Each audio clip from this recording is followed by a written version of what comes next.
আসলে দুঃখ কষ্ট এবং বেদনা মানুষ কিভাবে যে প্রকাশ করবে সেই প্রকাশের ভাষাও কিন্তু এখন মানুষ হারিয়ে ফেলছে।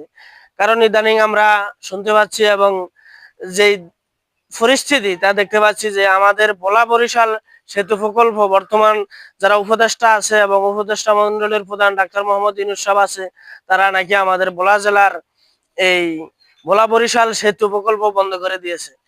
আসলে আমি তাদের দৃষ্টি আকর্ষণ করে বলতে চাই, দেখেন আমাদের ভোলা জেলায় প্রায় 6 লক্ষ বিলিয়ন ঘনফুট গ্যাস আমাদের ভোলা জেলায় মজুদ আছে।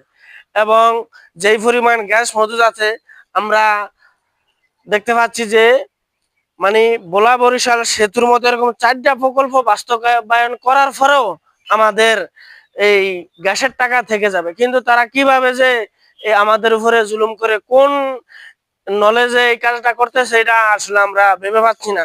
এই জন্য জনমনে ভোলা জেলার মানুষের জনমনে খুব সৃষ্টি হচ্ছে, কারণ ভোলা জেলার মানুষ তাদের যেই এই রাজধানীর সাথে যে যাতায়াত যে যোগাযোগ ব্যবস্থা, তারা স্বপ্ন দেখছিল যে ভোলা জেলার মানুষ যদি ভোলা বরিশাল সেতু বাস্তবায়ন হয় তাহলে তারা অতি দ্রুত তাদের যে যান্ত্রিক যে সমস্যাগুলো ওগুলো সমাধান করতে পারবে।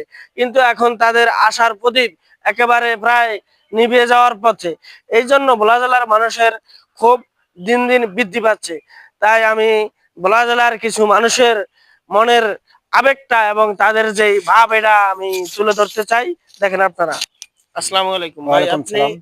এই ভোলা জেলার যে গ্যাস আছে জি, এবং এর যে দাম জি। আর আমাদের যে পদ্মা সেতু এই ভোলা বরিশাল সেতুর যে প্রকল্প বাস্তবায়ন, এই প্রকল্প বাস্তবায়ন করতে যেই পরিমাণ টাকা লাগবে তার চাইতে বেশি গ্যাস কিন্তু আমাদের কি আছে।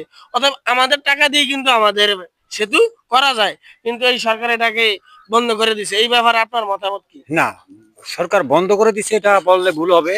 সরকার স্থগিত রাখছে। হ্যাঁ, হ্যাঁ, তো যাই হোক, সরকারকে আমি দৃষ্টি আকর্ষণ করছি হ্যাঁ, যেন আমাদের ভোলা বরিশাল সেতুটা অতি দ্রুত যেন হয়।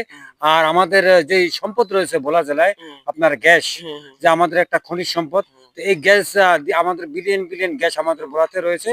তো আমরা মনে করি যে ভোলার মানুষ যারা, আমরা ভোলা দ্বীপ জেলার মানুষ, তো আমরা মনে করি যে আমাদের এই সম্পদ আমাদের কাছে থাকুক। হ্যাঁ, আমাদের ভোলা জেলায় অন্তত প্রতিটা ঘরে ঘরে এই গ্যাস ছড়িয়ে যাক। হুম। হুম। এবং সবাই যেন হাসি উৎসবমুখর পরিবেশ নিয়ে সবাই যেন সুন্দর বসবাস করতে পারে। এবং প্রয়োজনে আমাদের এই গ্যাস বিক্রি করে আমরা দরকার এরকম ভোলা বরিশাল সেতু বাস্তবায়ন করব। এটা আমার মানে ধারণা। ধন্যবাদ আপনাকে। আদাব দাদা, আপনার মতামত কি? আপনি কি বলতে চান? আমার মতামত হলো যে ভোলা জেলায় যে গ্যাস আছে হুম। এই গ্যাস দিয়ে আরো দুই একটা এমন পদ্মা সেতু মানে ভোলা ভোলা বরিশাল সেতু ভোলা বরিশালের সেতু করা যায়। তৈরি করা যায়। হুম, কিন্তু তা না হয়ে যদি অন্য কিছু হয় তাহলে আমাদের ভোলার জন্য খুব দুঃখিত। দুঃখিত। দুঃখিত। আর এই যে ভোলার যে গ্যাস, হুম, এই ভোলার গ্যাস আমরা এখনো চরপেশন বাসি এখনো পাইনি। পাই নাই, হুম। পাইনি এখনো কোনো পাইনি, চরপেশন পাইনি। অন্য জায়গাও পাইছি কিনা জানি না, চরপেশন এখনো পাইনি। যদি আমাদের এই ভোলা গ্যাসে চরপেশন আসে তাহলে আমরা খুব আনন্দিত হব এবং সরকারের কাছে আনন্দ করি যে এই গ্যাসটা দ্রুতভাবে আসে এবং আমাদের যত নেতা আছে তাদের কাছে। তো দর্শক, আপনারা দেখছেন যে আসলে পাবলিকের মনের ক্ষোভ, কিন্তু তারা বলতে চাইছে যে তাদের যেই এলাকার যেই গ্যাস, ওই গ্যাস বিক্রি করেই তাদের সেতু বাস্তবায়ন করা হোক। তারপরও তা এই সেতুটা বাস্তবায়ন করা হোক এবং ভোলা বরিশালের মানুষের ভাগ্যের পরিবর্তন করা হোক। এটা হচ্ছে এই জেলার মানুষের আর্জি।